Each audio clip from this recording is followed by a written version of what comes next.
Монгол Улсын ерөнхийлөгч Ухнаагийн хүрэл бүхий санаачилсан хүнсний хангамж аюулгүй байдал үндэсний хөдөлгөөн Улсын хурлын 2022 оны хүнсний хангамж аюулгүй байдлыг хангах талаар авах зарим арга хэмжээний тухай 36 дугаар тогтоолын хэрэгжилтийн үр дүнг нийтэд танилцуулж үндэсний үйлдвэрлэгчид бүтээгдэхүүний үзэсгэлэн гаргаллаа. Гол нэрийн хүнсний бүтээгдэхүүнээр дотоодын хэрэгцээг хангах, улмаар хүнсний экспортлогч орон болох зорилготой хүнсний хангамж аюулгүй байдал үндэсний хөдөлгөөн өрнөснөөс хойш 3.5 жил өнгөрч байна. Энэ хугацаанд Монгол Улсын ерөнхийлөгч Ухнаагийн хүрэл сүх 116 аж ахуй нэгж байгууллага үйлдвэрүүдэд өөрийн биеэр очиж ажиллан тус хөдөлгөөний хэрэгжилт үйл явцтай танилцсан юм а. Хөдөлгөөнд нэгдэн иргэдээ эрүүл аюулгүй хүнсээр хангах үйлсэд хувь нэмрээ оруулж байгаа 54 аж ахуй нэгж бусдыгаа төлөөлөн Монгол Улсын ерөнхийлөгч хүрэл сүхэд 1000 гаруй шинэ бүтээгдэхүүнээ танилцууллаа.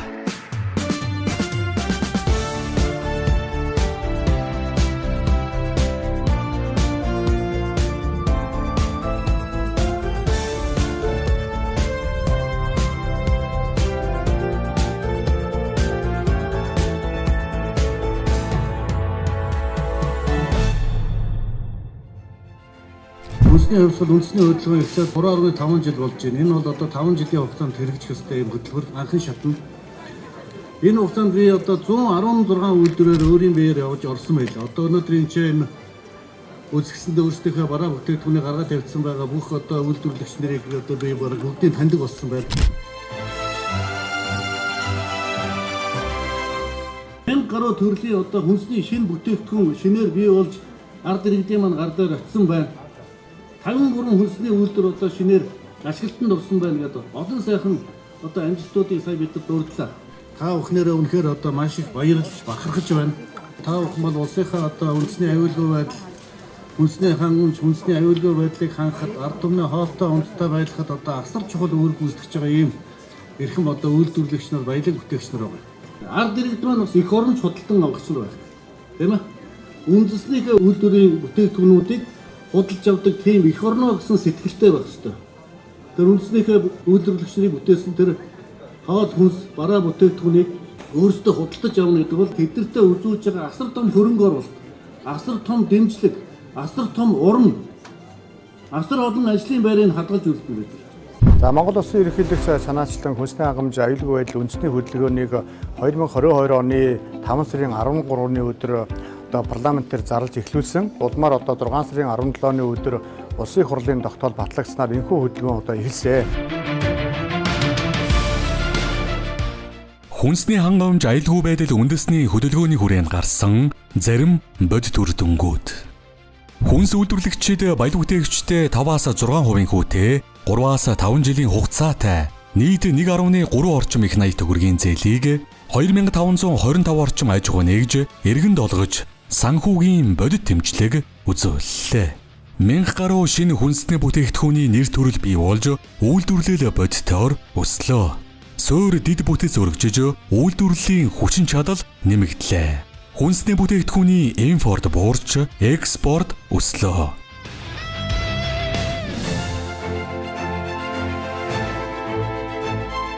Стратегийн бүтээгдэхүүнүүдийн импорт буурч жилээр гадагшаа 100 орчим сая доллар өрсөлдөг байсан бол 2025 онд 21.3 сая доллар бол эх оронд олдсон байна.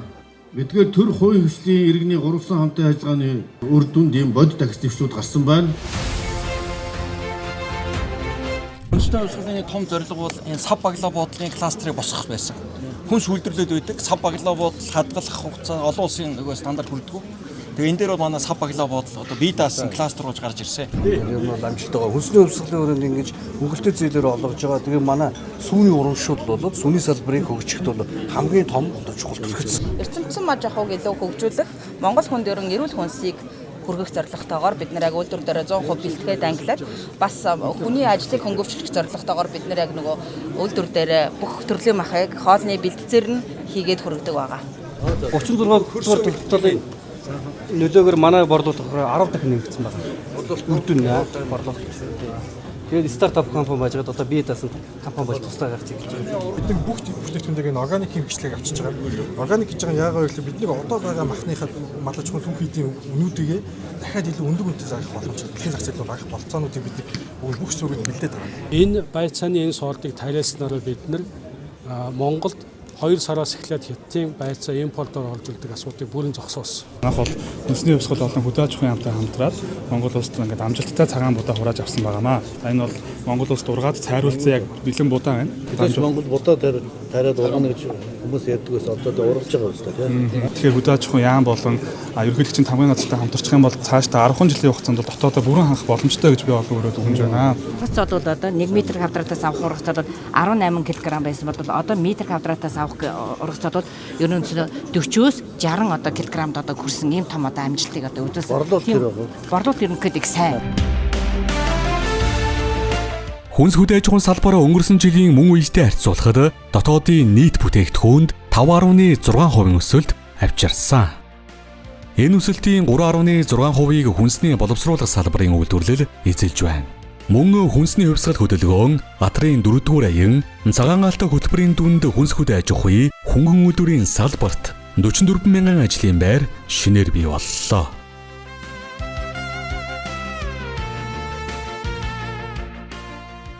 За нэмэгдсэн ажлын байр бол 2.8 мянган хүнээр өссөн. Борлуулалтын орлого бол 11% нэмэгдсэн гэдэг. Энэ бол маш том үзүүлэлт байгаа. Улс орны эдийн засгийн 4-5% өсдөг бол энд бол 11% өсөлт гэдэг бол маш том одоо нөлөө үзүүлж байгаа.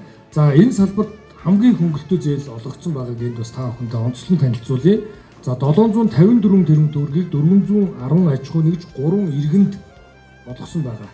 Энэ бол манай хүнсний салбарт хамгийн их одоо хөнгөлөлтөө зээл олгогдсон байна. Импортоо өрсөлдөх ийм 4 төрлийн сахаргүй бүтээгдэхүүнийг одоо ингээд худалдаанд гаргаж байгаа. Энэ бол мөн л одоо хүнсний хувьсгалаас авсан хөнгөлөлтөө зээлийн үр дүнд хийгдэж байгаа ажлын үр дүн юм аа. Тэгэхээр энэ ажил маань цаашаа үргэлжлээсээ Монгол улсын үндэсний үйлдвэрлэл хөгжөөсөө гэж хүсэж байна. Аль болох монголчууд өөрөө өөрсдөө бүтээгдэхүүн үйлдвэрлэж үндэсний үйлдвэрлэлийг хагаж ээж улс орн маань хөгжнөө. Цаашдаа энэ төсөл бол өөрөө ахаа дараагийн үеийнхэнд илүү өргөжөөсэй гэж би бодож хүсэж байгаа. Яа тэгэхээр Монгол улсад маш олон жижиг дунд үйлдвэрлэлүүд хөгжихгүй те санхүүжилт их усрын дутагдaltaй. За их уср нь маш үнэтэй зээлээр олддог. Маш их цаг хугацаа зарцуулдаг бол бас яг төрийн дэмжлэгтэй энэ зээлийн боломж нь ахаад бусад хүмүүст олдоосоо бусад үйлдвэрлэгчид маань бас илүү сайн татвар төлөгчд болоосоо гэж хүсэж байна. Одоо хамгийн гол нь бидний өнөөдрийн энэ амжилт болвол ингээд зогсох биш, цаашдаа байнга үргэлжилмээр байна. Энэ хөтөлбөрүүд 20-30 жил үргэлжлээсээ энэ аж ахуйн нэгжүүдийн өсөлт дотоодынхаа хэрэгцээг хангаад экспортод гарах хэмжээнд хүртэл өсөж хөгжөөсөө гэж бодож байна. Төр засгаас бодлохоор дэмжиж ирэхэд компани маань маш богино хугацаанд, асар богино хугацаанд ISO 9001 стандартаа аваад ингээд маш хурдан жижигээс том бол дунд руу ингээд хөгжсөн байгаа.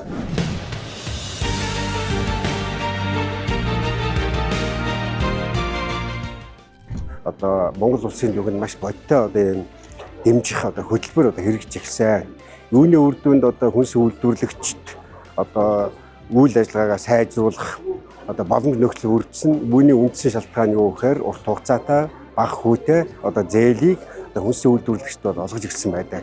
Энэ хувьсгалд нэгдснээр болохоор бүгд найрамдах Хятад ард улсын сэнтрүүтэй хамтраад энэ микс савлгааны автомат машиныг үйлдвэртээ нэвтрүүлсэн байгаа. Ингэснээр үйлдвэрлэлийн бүхэл үе шат маань болохоор юм автомат байх юм боломжийг хангасан.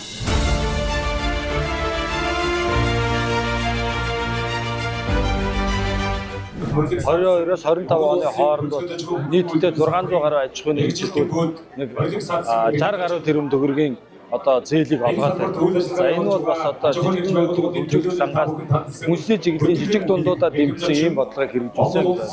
Энэ бол манай үйлдвэрлэлд бол их тийм нэмэртэй, дэм тусдаа ийм хөтөлбөр болсон гэж би бол үндсэндээ итгэдэг. Одоо ингээд үргэлжлүүлээд дахиад болж өгвөл 2 дугаар шатыг дахин ингэж эхлүүлээсэй гэж бид нар бол хүсэж байна.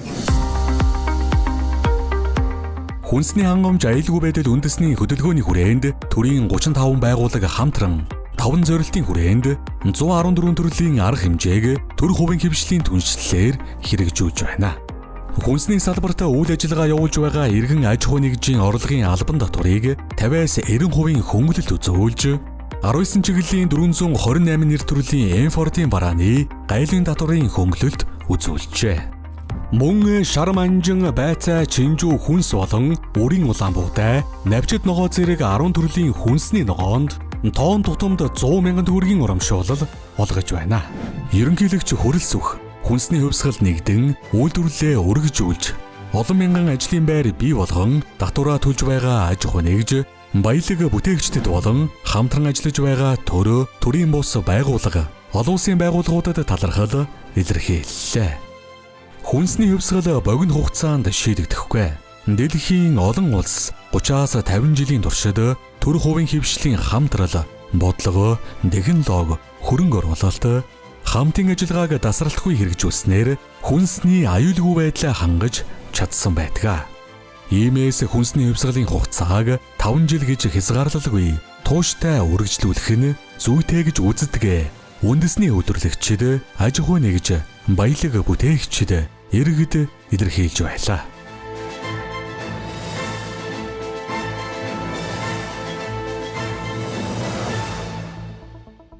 За ингээд бид 2 жилийн хугацаанд, 3 жилийн хугацаанд стандартуудаа олон улсын түвшинд шинжиллээ. Үйлдвэрүүдээ олон улсын түвшинд өрсөлдөхөөс хэмжээнд өргөдгөн зохион байгууллаа. Хамгийн сүүлийн технологи олд амжилтыг нэвтрүүллээ. Хүнсний үйлдвэрлэл дутагдж байсан сав баглаа боодлын кластерыг үйлдвэрүүдийг цогцоор нь бий болголоо. Өнөөдрийн манай хүнсний хувьсгалын гол зорилт ард иргэдээр үйл ажиллагаасаар хангах, нөгөө талаар хүнс экспортлогч болно гэсэн энэ зорилго маань биелнэ гэсэн үг. Нөгөө талаар уулуурхаагаас хэд хамаарал бүхий Монгол улсын эдийн засаг. Нөгөө талаас нэг зах зээлээс 95 хүртэл хувийн хамааралтай болсон Монголын эдийн засгийн энэ доголд арилгахад манай хүнс хөдөө аж ахуйн салбар томоохон үүрэг гүйцэтгэв нэ.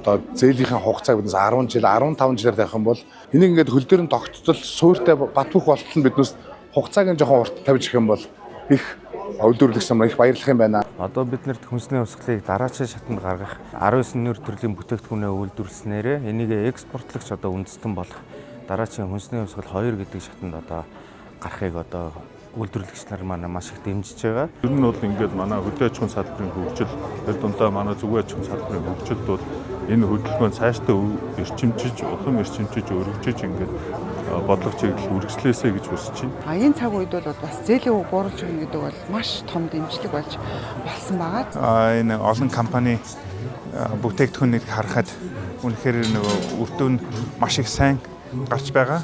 Харин энийг үргэлжлүүлэх хэрэгтэй байна. Манай үйлдвэрлэлийн хувьд бол жижиг үйлдвэрлэлээс дунд шатвар авах боломжийг маш богино хугацаанд өгсөн гэж бид нар боддог. Тэгээд бид нар бол их урам зоригтой хичээж ажиллаж байна. Тэгээд дэмжиж чад зөв бодлого хэрэгжээд их баяртай байгаа шүү.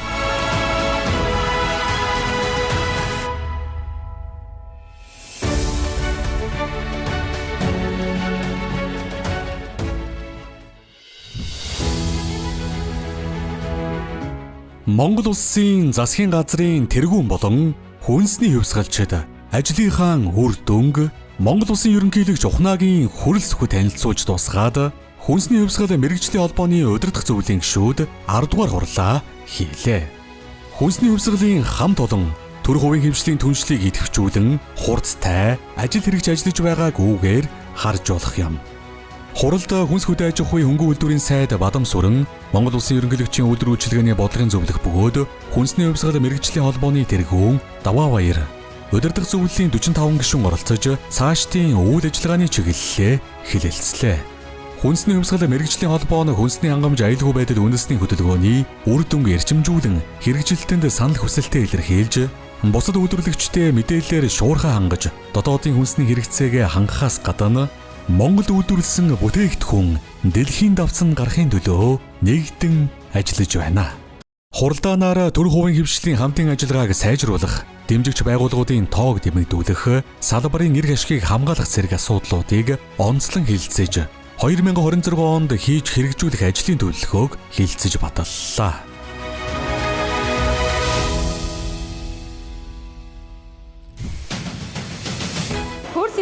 Хүнс эрүүл. Хүнс эрүүл бол Монгол хүн эрүүл.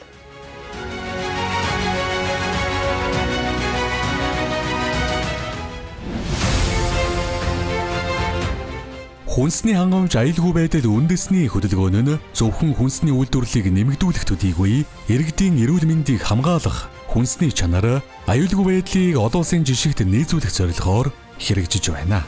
Энэ хүрээнд төрийн бодлого хувийн хвшлийн санаачлаг уялдан дотоодын үйлдвэрлэгчид шинэ технологи нэвтрүүлж бүтээгдэхүүний чанар, сав баглаа бодол стандартын шаардлагыг сайжруулсаар байна.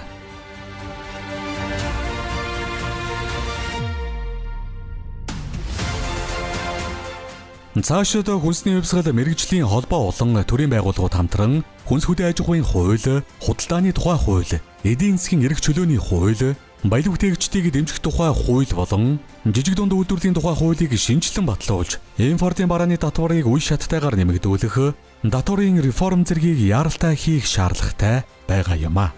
Хүнсний хувьсгалын хүрээнд төрийн болон хувийн хвшлийн хамтын ажиллагаа илүү өргөжөж, уул уургаагаас хамааралтай эдийн засгийг солонгоруулан Монгол улсын хүнсний үйлдвэрлэл хөгжиж, дэлхийн зах зээлд өрсөлдөх чадвартай бүтээгдэхүүн үйлдвэрлэх томоохон алхмууд үргэлжилсээр байна.